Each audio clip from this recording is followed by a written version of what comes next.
Hi, so I'm here to talk about something that just really pisses me off. This is, I guess, what you call a serious issue. It's something that I've had to deal with recently, so here goes. In my psychology class, we had this project where we were supposed to psychoanalyze fictional characters, and of course you could pick which one. And, I have it 5th period, and, 1 through 4th, of course, picked Katniss Everdeen, your Hannibal Lecter, your Sam and Dean Winchesters. I really wasn't sure what to do by the time I got there, and so I thought about it for a while. And I realized there's no better choice than, of course, Danny Zuko from Grease.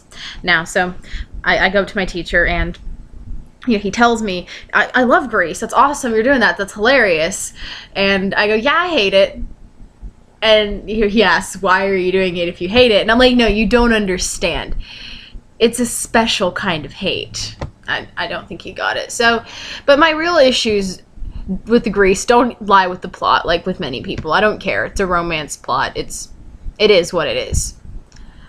It's also not with Sandy, because, I've seen a lot of people, they hate on Sandy. Sure, they say she's a weak character, or like, I don't think she's weak at all, personally. I think that woman has an iron will to deal with the amount of bullshit that she deals with through the course of that movie. She gets married to him. She has children with him. It takes the will of a saint to pop out little Zuko children. Okay, that's fucking intense. So I think Sandy's easily, the strongest female character probably of like the decade. I don't know when it was made, so let's just go ahead and say the century, because, sure. Pretty strong girl. Rizzo's great. Frenchie's adorable. Everyone else is pretty much a background character, so, nothing too much to complain about there. Danny Zuko. Okay, let's talk about this for a minute. So, he's a piece of shit. I mean, if that wasn't obvious or anything. I actually diagnosed him with narcissistic personality disorder in my assignment, along with shared psychosis, because the flying car, okay? You know what? It's the fucking flying car that gets me every time. I don't care that it's a musical. I know what you're thinking. All kinds of ridiculous crap happens in musicals. Sure, in Elphaba in Wicked, she flies. There's all kinds of ridiculous crap. Mimi in Rent has like a heroin overdose and somehow doesn't die. That's crazy. Flying car, not that big a deal. You're thinking to yourself, wrong, okay? In all of those scenarios that I mentioned, and in every scenario where this kind of ridiculous crap happens, there is an established plot that allows that, okay? Elphaba's in a world where magic is prevalent. It's established that people can fly. Defying gravity makes sense because it's established that magic is a thing that exists, okay? You have characters who are witches, sure, fine. Rent, even, they suspend disbelief with that a little bit because it's implied. I mean, they take AZT, for the HIV. The fact that they, Rent is a pretty realistic and gritty musical as far as Broadway musicals go, but the Disney, brought back to life with a song, a subpar song at that, with Mimi. I mean, sure, it's suspending disbelief a little bit, but it's not without of the realms of the world. It's possible for her not to die. Improbable? Meh. But it's possible. Now, that flying car bullshit gets me every time. There's no reason for the car to fly. Alright. There's nothing at the beginning of the movie where you see someone waving a wand around. This ain't Harry Potter. Okay, no. There's nothing like that. There's nothing to imply that the car should fly. And you don't get an explanation. If you're looking for one, all you get is a slap in the face. That's all you get.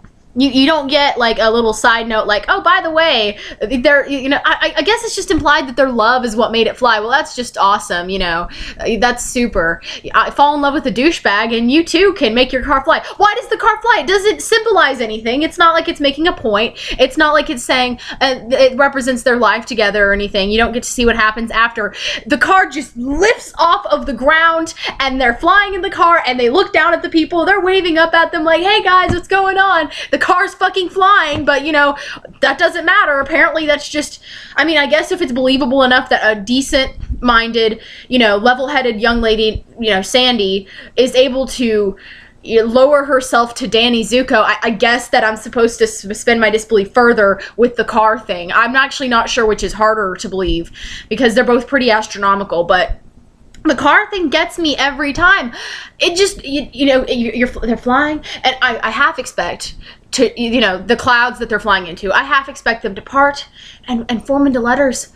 And the letters are spelling words, and the words say fuck you, and fuck you, here's your piece of shit movie, here's your trash movie, I hope you enjoy it, lick up your stupid greaser flying car action, just go ahead, lick it up like the little pig audience you are. Oh, I can't even deal with it.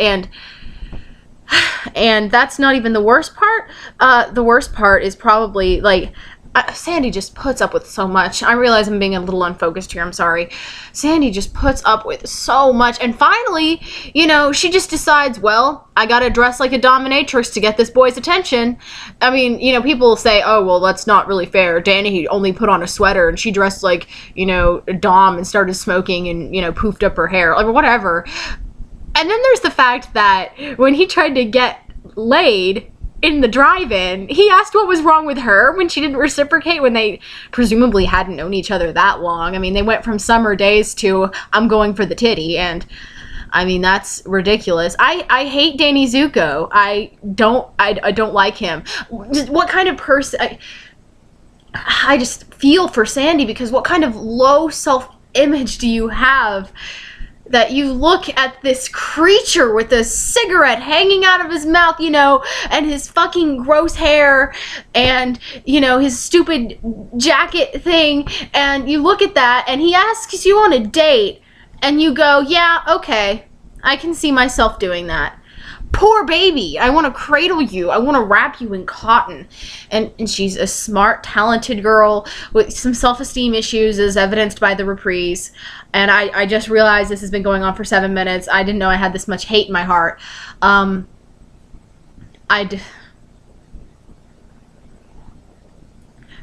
Grease is an abomination, and I won't be able to truly rest until it stops.